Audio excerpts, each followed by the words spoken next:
too many hundreds of hours trying to understand the programming design of it, and again, waste of time. All I had to do was just focus on the headlines and stuff. But so you'll see in the article here, right here, this is your H1. That's your headline 1. That's your sub headline 1.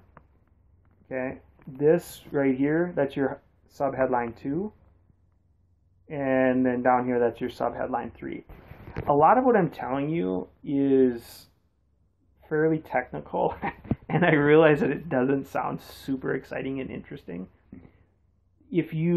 As you spend more time online and you find out how many things change and you find out how many things don't work on the internet, you'll get a lot more excited about headlines. And when I say headlines, I'm saying everything from the subheadlines to the image that you use so it shows up on Facebook. I have to have my programmer customize this so that this image will show up as a large image when it's shared to Facebook. So all of that kind of stuff is put into account. These hashtags are there on purpose because, I want people to, when they do tweet this, like for example, if you scroll down here, this is all carefully crafted here. Okay, so when you scroll to the bottom here, you'll see that people can tweet right here, right? They can tweet it. That's a good question. What's my cost? Here's the thing. I got a guy that just uploaded 221 of my Catch.me posts, 221 of my Catch.me replays on Periscope onto YouTube. He does all the headlines, titles, descriptions, everything for $80, and I get them off of Fiverr. It's Fiverr with 2 R's. I love Fiverr. I've done 500 gigs or more off of it over 5 or 6 years. The main thing I do is I write blog posts myself because I enjoy doing them, and I enjoy the headlines. Level 2 seller, great. I don't know specifically all the different seller types on Fiverr and how it all works, but when I tried to be the guy that did Fiverr jobs in there, I could never find enough that got me 20 or 30 gigs a day. So that was if there was enough demand to do it. So I'm really big into the headline part of it. I help another guy in real estate with Craigslist. I've been doing that. Here's the thing too, I'll say too, is every platform I work on, from Craigslist to Facebook to Twitter to everything, I've been on them for 7 to 15 years. So as much as the internet's changing, the stuff that I'm doing right now, with the exception of like Periscope and a couple things, it's been pretty much working for about 7 to 15 years as far as providing leads, or I've had the Facebook accounts for a long time and all that kind of stuff. So in answer to your question, I don't really have much overhead at all. I like to write my own blog posts. I like to fine tune my headlines. I like to learn about headlines. I like to teach what I believe in. I like to teach what actually works on the internet.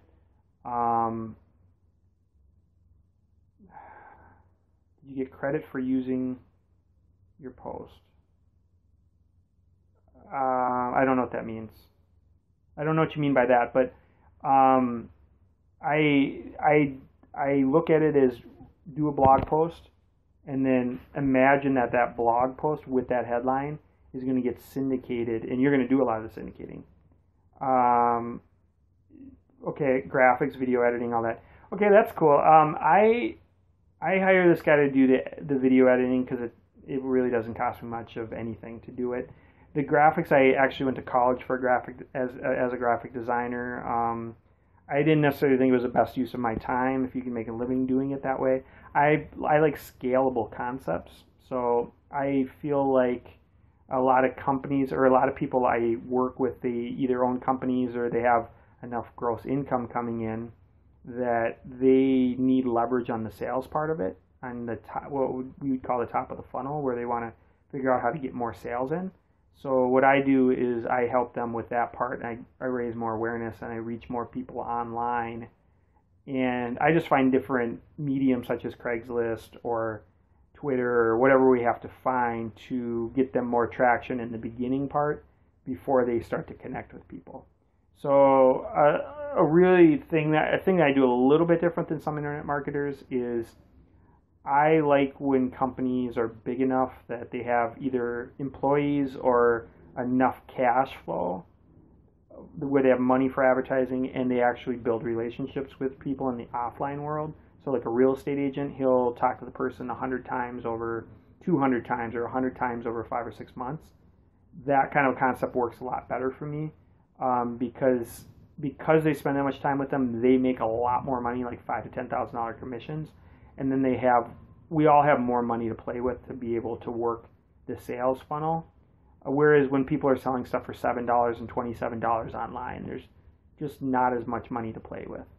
But I do think video editing and graphics and all that kind of stuff are very important.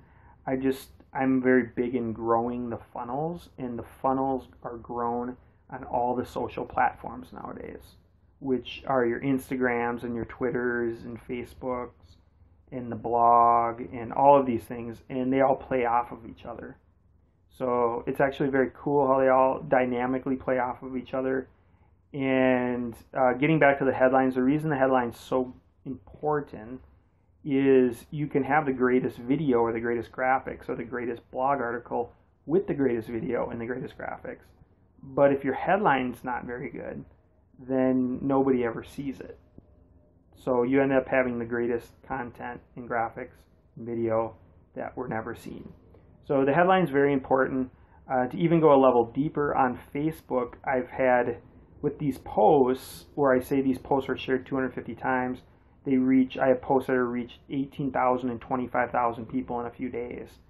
That if I create an image or a quote with the wrong celebrity, or where what I say is a little bit off from what they're thinking, it's just kind of like, yeah, that's gonna, like, some people are gonna get it, like most people aren't gonna get it. It won't get shared that many times.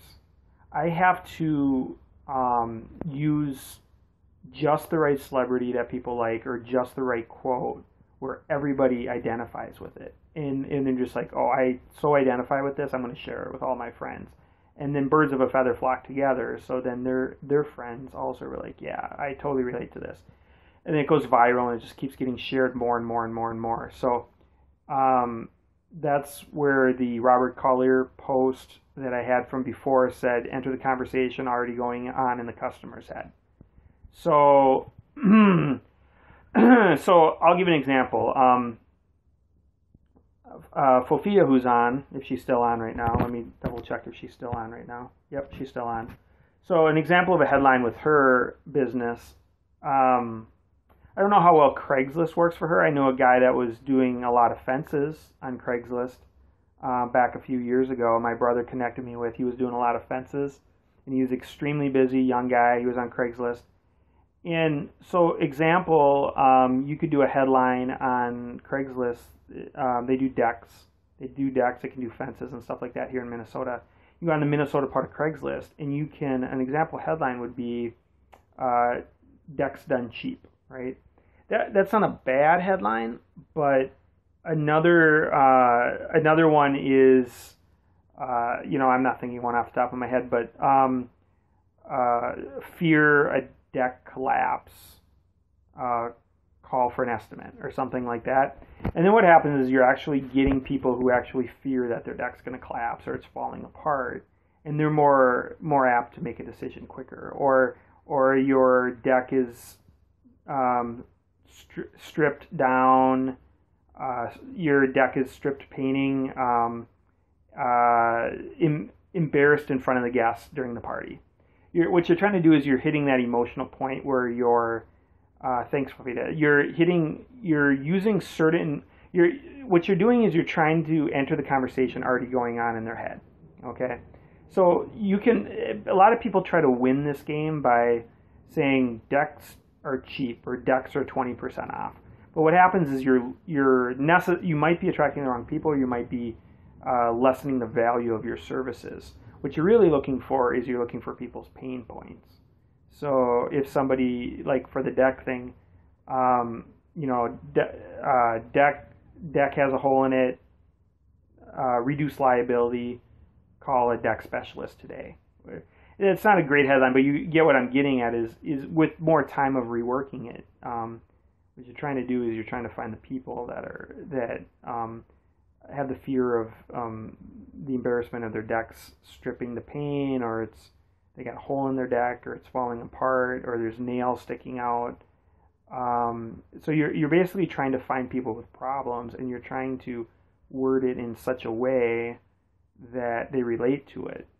And then when you write that headline, what happens is people have that going on in their life, and as they're scanning through headlines on Craigslist, they see that where it says deck nails sticking out, it's a big liability or whatever, and they go, it comes to the surface again, and it's like, you're right, there are nails sticking out on my deck, and it's been bothering me for a month. And they're like, oh, well, this person's thinking like I'm thinking. So then they open the post, and that's where the person's like, I just want to make this go away. So then they call, and then they have somebody work on their deck. So you can play around with those headlines a lot, and just tweaking the words a little bit could get 10 times as many people to open the post, which can get 10 times as many phone calls, right? And then once you get them to open it, you can use more of those sub-headlines within the Craigslist post to keep basically agitating, or basically say you got nails coming out, there's liability, there's holes in your deck, it's stripping the paint, people are, embarrassed to you're not having a party because on the deck, because, it's an embarrassment because all your paint's stripping off, you got nails poking out and everything else, and just kind of build into that, and then eventually you get to the point where you say, well, it's easy, text or call today. I get a lot of leads from text message. I'll just tell you that right now. I get a lot of leads from text message. So that's your call to action.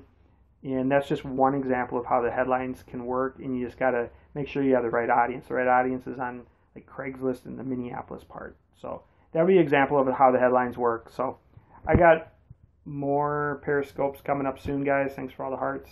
See you soon.